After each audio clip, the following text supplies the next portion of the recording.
जब श्याम भक्त तो श्री रामचंद्र जी के काम बन सकते हैं, उन्हें विजय की प्राप्ति हो सकती है इस व्रत को करने मात्र से, तो क्या आपको विजय की प्राप्ति नहीं होगी? भजन मंत्र शक्ति, एक प्रार्थना भगवान से। आप सभी श्याम भक्तों को जय श्री श्याम। श्याम भक्तों कैसे हैं आप सभी? उम्मीद करते हैं अच्छे ही होंगे। श्याम भक्तों विजया एकादशी आने वाली है और श्याम भक्तों विजया एकादशी इस बार कब की होगी इसके बारे में मैं पूरी बात बताने वाला हूं। साथ ही आज आपको बताऊंगा कि विजया एकादशी के दिन अगर आप ये नारियल वाला अर्जी लगाते हैं बाबा श्याम को, तो बाबा श्याम की अत्यंत कृपा आपके ऊपर बनेगी। श्याम भक्तों उससे पहले जान लेते हैं कि विजया एकादशी के दिन नारियल वाली अर्जी लगाने से बाबा श्याम हम पर अत्यधिक प्रसन्न क्यों होते हैं और क्यों हमारे काम जल्द से जल्द बनते हैं। तो श्याम भक्तों विजया एकादशी जैसे कि आप सभी को पता है कि भगवान श्री रामचंद्र जी को समर्पित है ये एकादशी, यानी कि विजया एकादशी का जो व्रत है वो भगवान श्री राम ने इस व्रत को किया था और इस व्रत को करने के बाद उन्होंने लंका पर विजय पाई थी। यानी श्याम भक्तों भगवान श्री रामचंद्र जी ने अपनी पूरी सेना के साथ इस व्रत को किया था, यानी कि जीत जरूरी थी, यानी लंका पर विजय पाने के लिए और रावण को परास्त करने के लिए इस व्रत को किया गया था। और इस व्रत को करने के बाद क्या हुआ वो सब आप जानते ही जानते हैं कि भगवान श्री रामचंद्र जी को लंका के ऊपर विजय की प्राप्ति हुई थी। तो श्याम भक्तों इस प्रकार विजया एकादशी का व्रत बहुत ही फलदायी व्रत होता है और ऐसा माना जाता है कि जो विजया एकादशी का व्रत करते हैं उन्हें जीवन में सफलता के साथ साथ विजय की प्राप्ति जरूर होती है। यानी आप किसी भी क्षेत्र में हार रहे हो, यानी आपके जीवन में आप किस प्रकार से हार रहे हो, अगर आप इस विजया एकादशी के व्रत को रखते हैं तो आपको सफलता जरूर मिलती है। यानी आपके ऊपर कोई केस चल रहा हो, यानी कोर्ट में कोई केस चल रहा हो, या आपको आपके पढ़ाई में सफलता नहीं मिल रही है, या आप किसी चीज़ की तैयारी कर रहे हो, किसी कंपटीशन की तैयारी कर रहे हो, वहाँ पर आपको सफलता नहीं मिल रही, तो आप इस व्रत को ज़रूर रख सकते हैं जिसका नाम है विजया एकादशी। तो श्याम भक्तों विजया एकादशी के व्रत के दिन आपको करना क्या है, आपको इस प्रकार का नारियल लेना है।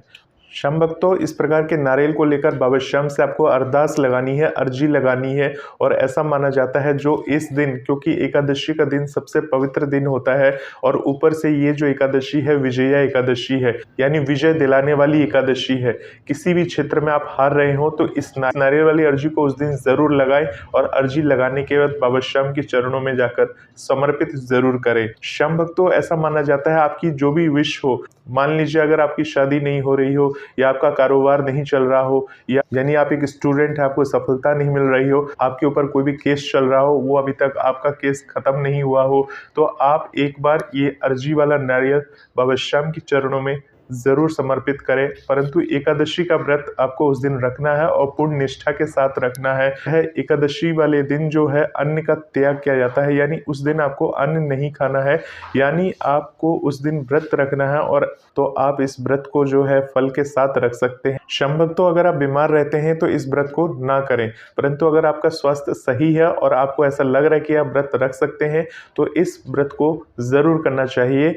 मान लीजिए अगर आपके परिवार में कोई ना कोई बीमार पड़ा रहता है और आप चाह रहे हैं कि इनकी बीमारी जल्द से जल्द सही हो जाए, ये जल्द से जल्द ठीक हो जाए, आप में से कोई भी इस एकादशी का व्रत को रख सकता है। अगर आपके वो परिवार के सदस्य हैं तो आप उनके लिए इस एकादशी का व्रत को कर सकते हैं, भगवान से मन्नत कर सकते हैं। श्याम भक्तों बात करते हैं नारियल वाली अर्जी आप कैसे लगाएंगे। इसके ऊपर ऑलरेडी इस चैनल के ऊपर वीडियो बनी हुई है, आप जाकर देखेंगे कि अर्जी किस प्रकार से लगाएंगे, इस नारियल के साथ किस प्रकार से अर्जी को हमें बनाना है, किस ना है। परंतु श्याम भक्तों एक चीज़ याद रखिएगा कि विजया एकादशी वाले दिन किस समय जाके इस अर्जी को रखना है, किस समय बाबा श्याम से अरदास लगानी है, किस समय बाबा श्याम के चरणों में जाके समर्पित करना है, उसकी डेट और तिथि भी मैं आगे इस वीडियो में बताने वाला हूं, तो पूरा वीडियो के साथ ज़रूर बने रहिए। तो श्याम भक्तों इस वीडियो के पूरा होने के बाद आप उस अर्जी वाले नारियल का वीडियो जाकर एक बार देख सकते हैं, और अगर आपको नहीं मिलता है तो इस वीडियो के डिस्क्रिप्शन बॉक्स में मैं उस वीडियो का लिंक डाल दूंगा, उससे आप ये देख सकते हैं कि बाबा श्याम को नारियल वाली अर्जी किस प्रकार से आपको लगानी चाहिए, किस प्रकार से आपको बाबा के दरबार में जाके बाबा को समर्पण करना चाहिए। अगर आपके आसपास बाबा श्याम का दरबार है तो उस दिन आप बाबा श्याम के दरबार में जाएंगे एकादशी वाले दिन, और एकादशी वाले दिन जाकर बाबा श्याम के चरणों में इस नारियल को समर्पण करेंगे। और अगर श्याम भक्तों आप नारियल वाला अर्जी ना लगा पाए और सिर्फ एकादशी का व्रत ही रख लेते हैं और भगवान से मन ही मन प्रार्थना करते हैं तो भगवान वैसे ही आपकी मनोकामनाओं को पूर्ण करते हैं। ये तो श्याम भक्तों एक फल है जो हम भगवान विष्णु को समर्पण कर रहे हैं, भगवान विष्णु के चरणों में जाकर रखते हैं। तो श्याम भक्तों जो लोग चाहते हैं कि उनको उनके जीवन में सफलता मिले, अगर वो व्रत रखना चाहते हैं तो एकादशी से एक दिन पहले यानी दसवीं वाले दिन से आपको तामसिक भोजन का त्याग करना है। तामसिक भोजन जो है, अगर आप लहसुन प्याज वगैरह खाते हैं तो उन सबको छोड़ देना है, और 10वीं वाले दिन शाम के समय यानी संध्या के समय हल्का भोजन लेना है। यानी श्याम भक्तों अगले दिन तो आपका व्रत रहेगा तो उस व्रत को सही प्रकार से करना है। श्याम भक्तों जिस दिन आप एकादशी का व्रत रखेंगे उस दिन आपको सुबह जल्दी उठ जाना है, यानी ब्रह्म मुहूर्त में उठ जाना है। अगर ब्रह्म मुहूर्त में ना उठ पाए तो कोशिश करें जल्द से जल्द उठने की, और उस दिन आप नहा धोने के बाद आप साफ सुथरे कपड़े पहने, हो सके तो पीला कपड़ा जो है वो काफ़ी फलदायी होता है, भगवान को अत्यधिक पसंद है, यानी कि आप पीले वस्त्र पहन सकते हैं, पीले वस्त्र धारण कर सकते हैं।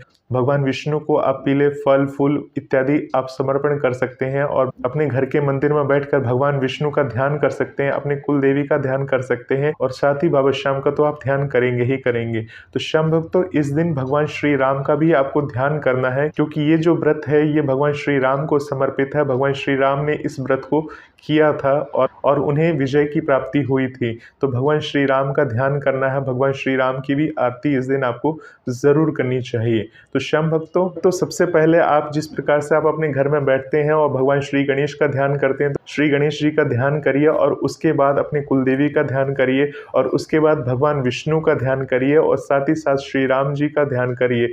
यानी श्री रामचंद्र जी का ध्यान कैसे कर सकते हैं, उनके स्वरूप को ध्यान करके। श्याम भक्तों जिस प्रकार से अयोध्या नगरी में उनकी प्रतिमा विराजमान की गई है, उनका चेहरा जो है वो आप सभी अपने मन में ध्यान करके उन्हें याद करिए, और उनसे प्रार्थना करिए कि हे प्रभु श्री राम, आपको जिस प्रकार से विजय मिली थी इसी प्रकार से हमारी ये दिक्कत है, हमारी ये परेशानी है। अपने मन में आपको बोलना है, अपने मन में बोलने के बाद प्रभु श्री राम का ध्यान करना है, और उसके बाद से आप उस व्रत को रख सकते हैं श्याम भक्तों। इसके बाद भगवान को फल फूल इत्यादि आप समर्पण कर दीजिए, भगवान की आरती कर लीजिए। भगवान की आरती करने के बाद उसके बाद जो है आपका व्रत शुरू हो जाएगा श्याम भक्तों। श्याम भक्तों पूजा पाठ तो आप कर ही लेंगे, परंतु इस नारियल को आप पहले से बना के रख लीजिए, अपने घर के मंदिर में रखेंगे। तो आप इस प्रकार से व्रत रखिए। अब आप पूछेंगे कि इस दिन हम क्या कुछ खा सकते हैं या कुछ पी सकते हैं। व्रत वाले दिन तो आप सभी को पता है कि इस दिन आपको अन्न को हाथ भी नहीं लगाना है, अन्न बिल्कुल नहीं खाना है। और साथ ही ध्यान रखिए अगर आप फल से रखना चाहते हैं तो फलाहार करके आप इस व्रत को कर सकते हैं। फलाहार में जैसे मौसमी फल वगैरह है वो आप खा सकते हैं। तो श्याम भक्तों मौसमी फल में जैसे कि सेब है, अंगूर है, संतरा है, इस तरह के फल को आप ले सकते हैं। और फल जो लेना है सिर्फ एक टाइम लेना है, ऐसा नहीं कि हर समय हम खाते ही जा रहे हैं। यानी कि ड्राई फ्रूट्स वगैरह आप ले सकते हैं इस व्रत के दौरान। तो श्याम भक्तों इस प्रकार से आपको उस दिन व्रत रखना है। संध्या के समय फिर पूजा पाठ आपको कर लेनी है। पूजा पाठ करने के बाद अगले दिन इस व्रत का आपको क्या करना है श्याम भक्तों, व्रत का पारण करना है। तो श्याम भक्तों अगले दिन जो व्रत का पारण करेंगे, व्रत का पारण किस प्रकार से करना है, क्योंकि एकादशी अगर 2 दिन की लगती है, यानी कि विजया एकादशी 2024 में 2 दिन की लग रही है। यानी श्याम भक्तों इस बार की जो एकादशी यानी विजया एकादशी की तिथि है वो 6 मार्च और 7 मार्च 2 दिन की है। यानी जो एकादशी का जो व्रत है वो 6 मार्च को सुबह 6:30 बजे से शुरू हो जाएगा, और यानी कि अगले दिन 7 मार्च को सुबह 4:13 तक ये एकादशी की तिथि रहेगी। यानी कि श्याम भक्तों इस प्रकार से एकादशी तिथि जो है वो 2 दिन की है, यानी 6 मार्च की भी है, 7 मार्च की भी है। तो आपको जो व्रत है वो किस दिन रखना है, अगर आप गृहस्थ जीवन से हैं, यानी कि श्याम भक्तों अगर आप घर गृहस्थी का जीवन यापन कर रहे हैं और सामाजिक कार्यों में से बंधे हुए हैं, तो आपको जो ये व्रत है वो 6 तारीख की ही रखनी होगी। यानी कि एकादशी की जो तिथि है वो 6 तारीख की ही मानी जा रही है गृहस्थ जीवन वालों के लिए। यानी जो गृहस्थ हैं, जैसे हम सभी गृहस्थ जीवन से बिलोंग करते हैं, तो हमें इस व्रत को 6 तारीख की ही करनी चाहिए। और इसका जो व्रत का पारण होगा वो 7 तारीख को होगा, परंतु 7 तारीख को सुबह सुबह इस व्रत का पारण नहीं होगा। ये विशेष ध्यान रखें, क्योंकि 7 तारीख को सुबह 4:13 पे एकादशी समाप्त हो जाएगी, और 4:13 के बाद यानी कि 4:14 से द्वादशी तिथि लगेगी। यानी श्याम भक्तों 7 तारीख की जो एकादशी होगी वो साधु संत के लिए यानी कि वैष्णव समाज के लिए उस व्रत को 7 तारीख को रखा जाएगा। यानी कि जो वैष्णव संप्रदाय से ताल्लुक रखते हैं वो लोग 7 तारीख का व्रत रखेंगे और गृहस्थ जीवन वाले 6 तारीख को व्रत रखेंगे। परंतु 6 तारीख को जो व्रत रख रहे हैं वो इस व्रत का पारण जो होगा वो हरिवासर समाप्त होने के बाद करना है। यानी श्याम भक्तों जो 6 का जो व्रत रखेंगे वो 7 को पारण करेंगे और जो 7 का जो पारण का समय रहेगा वो हरिवासर समाप्त होने के बाद होगा। हरिवासर जो समाप्त हो रहा है वो 7 तारीख को सुबह 9:30 बजे समाप्त हो रहा है। हरिवासर क्या होता है श्याम भक्तों आपको बता दूं। श्याम भक्तों जो हरिवासर तिथि होती है वो पहला चौथाई समय होता है यानी कि दिन के 4 पहर होते हैं। यानी कि पहला पहर समाप्त होने के बाद ही आपको उस व्रत का पारण करना है। यानी जो 6 को व्रत रख रहे हैं जो द्वादशी का जो पहला पहर होगा वो समाप्त होने के बाद ही आपको व्रत रखना है। हालांकि हरिवासर जो समय है वो 9:30 बजे सुबह समाप्त हो जाएगी। यानी श्याम भक्तों आपको जो इस व्रत का पारण करना है वो दोपहर के बाद पारण करना है। यानी कि 1:43 से लेकर शाम को 4 बजे से पहले इस व्रत का पारण कर लेना है। यानी उस दिन ऐसा ना करें कि 6 तारीख को जो व्रत रख रहे हैं वो सुबह उठ के 9 बजे से पहले व्रत का पारण कर लें, क्योंकि हरिवासर के समय क्या होता है हरि का वास होता है घर। और श्याम भक्तों 7 तारीख को द्वादशी की तिथि लग चुकी होगी 4:13 के बाद से, तो यानी हरिवास करते हैं उस समय। और मान लीजिए अगर आपने 9:30 बजे से पहले यानी 9:30 बजे से पहले व्रत का पारण कर दिया यानी द्वादशी की पहले पहर के अंदर ही आप व्रत का पारण कर देते हैं। यानी जब आपके घर में हरि का वास हो रहा है, जब आपके घर में हरि खुद विद्वान है, तो व्रत का पारण का मतलब ये होता है कि आपने उस व्रत को समर्पण कर दिया है, यानी कि उस व्रत का पारण कर दिया है, तो भगवान विष्णु वहां से चले जाते हैं। तो श्याम भक्तों इसलिए हरिवासर के समय व्रत का पारण निषेध बताया गया है, क्योंकि हरि का वास होता है उस समय। अब श्याम भक्तों जो 7 तारीख को जो व्रत रख रहे हैं यानी कि जो वैष्णव संप्रदाय के लोग हैं वो इस व्रत का पारण कब करेंगे। यानी कि श्याम भक्तों जो 7 तारीख का जो व्रत रख रहे हैं वो इस व्रत का पारण जो है वो 8 तारीख को करेंगे। यानी कि 8 तारीख को 9 बजे से पहले इस व्रत का पारण कर लेना है, क्योंकि श्याम भक्तों जो द्वादशी तिथि है वो 7 तारीख की देर रात्रि 1:49 पर समाप्त हो जाएगी। यानी 7 तारीख की देर रात्रि और 8 तारीख की सुबह 1:49 पर द्वादशी तिथि समाप्त हो जाएगी। यानी जो 7 तारीख का व्रत रखेंगे वो 8 तारीख की सुबह 9 बजे से पहले इस व्रत का पारण कर लें। तो श्याम भक्तों इस प्रकार से गृहस्थ जीवन वाले जो व्रत है वो 6 तारीख को रखेंगे और जो वैष्णव समाज वाले हैं वो 7 तारीख को ये एकादशी का व्रत रखेंगे। जिस दिन आप व्रत का पारण करेंगे उस दिन सुबह सुबह आप मंदिर जाएंगे और मंदिर जाने के बाद भगवान को प्रणाम करेंगे, भगवान के समक्ष माथा टेकेंगे। चाहे आपके घर के नज़दीक आसपास जो भी मंदिर हो वहाँ पर आप ज़रूर जाइए, भगवान का आशीर्वाद लीजिए। भगवान को जो घर में भोग बनाएंगे द्वादशी तिथि वाले दिन वो भोग को भगवान को समर्पण करिए। और भगवान को समर्पण करने के बाद यानी आपको कम से कम 2 ब्राह्मणों को भोग समर्पण करना है। अगर ब्राह्मण नहीं मिलते तो किसी गरीब व्यक्ति को भी आप भोजन वगैरह करा सकते हैं। उसके बाद गौ माता को आपको वो भोग अर्पण करना है। यानी अगर आपके पास फल वगैरह है तो फल वगैरह भी आप अर्पण कर सकते हैं। इस प्रकार से श्याम भक्तों वहां पर ये सब करने के बाद घर में आने के बाद अपने घर के मंदिर में तो आपने पहले ही भोग अर्पण कर दिया होगा और भगवान को अपने घर में आके प्रणाम करें। उसके बाद आप उस व्रत का पारण करें। तो श्याम भक्तों जो आपने अर्जी वाला नारियल लगाए तो आप इस अर्जी वाले नारियल को उस दिन यानी कि आप अपने घर में रखिए और जब भी बाबा श्याम के दरबार जाएं या खाटू धाम जाएं वहां पर जाके उस अर्जी वाले नारियल को बांध दीजिए या किसी पुजारी जी महाराज के हाथ में दे दीजिए, तो वो आपकी उस अर्जी को स्वीकार करते हैं।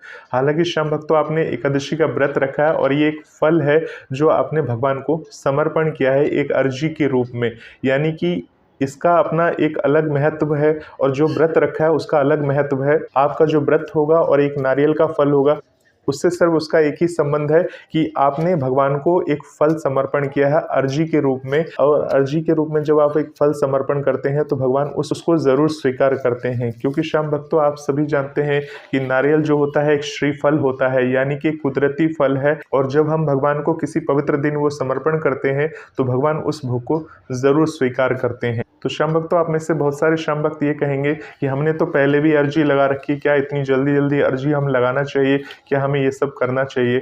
श्याम भक्तों ये अर्जी आप एकादशी तिथि वाले दिन लगा रहे हैं और विजय प्राप्ति के लिए लगा रहे हैं। यानी कि श्याम भक्तों अगर आपने जीवन में किसी प्रकार से हार चुके हैं और आपको लग रहा है कि कोई उम्मीद की किरण नजर नहीं आ रही है तो एक बार ये काम ज़रूर कर सकते हैं। इस व्रत को दिल से, निष्ठा से, सरल और सहज स्वभाव के साथ आप ज़रूर करके देख सकते हैं। क्या पता भगवान किस समय आपकी बातों को सुन ले। जब श्याम भक्त तो श्री रामचंद्र जी के काम बन सकते हैं, उन्हें विजय की प्राप्ति हो सकती है इस व्रत को करने मात्र से, तो क्या आपको विजय की प्राप्ति नहीं होगी? तो यही है विजया एकादशी का महत्व। एक बार ज़रूर करके देखिए। तो श्याम भक्तों, होपफुली पूरी बात समझ में आई होगी। अगली वीडियो के साथ मिलेंगे जिसमें हम आपको बताएंगे कि बाबा श्याम का जब मेला होता है उस समय आपको क्या करना चाहिए और बाबा श्याम का मेला किस दिन मनाया जाएगा, इसके बारे में आने वाली वीडियो में हम आपको बताने वाले हैं। तो देखते रहे भजन मंत्र शक्ति को। मिलते हैं एक नई वीडियो के साथ। तब तक के लिए आप सभी श्याम भक्तों को जय श्री श्याम। बोलिए हारे के सहारे की जय।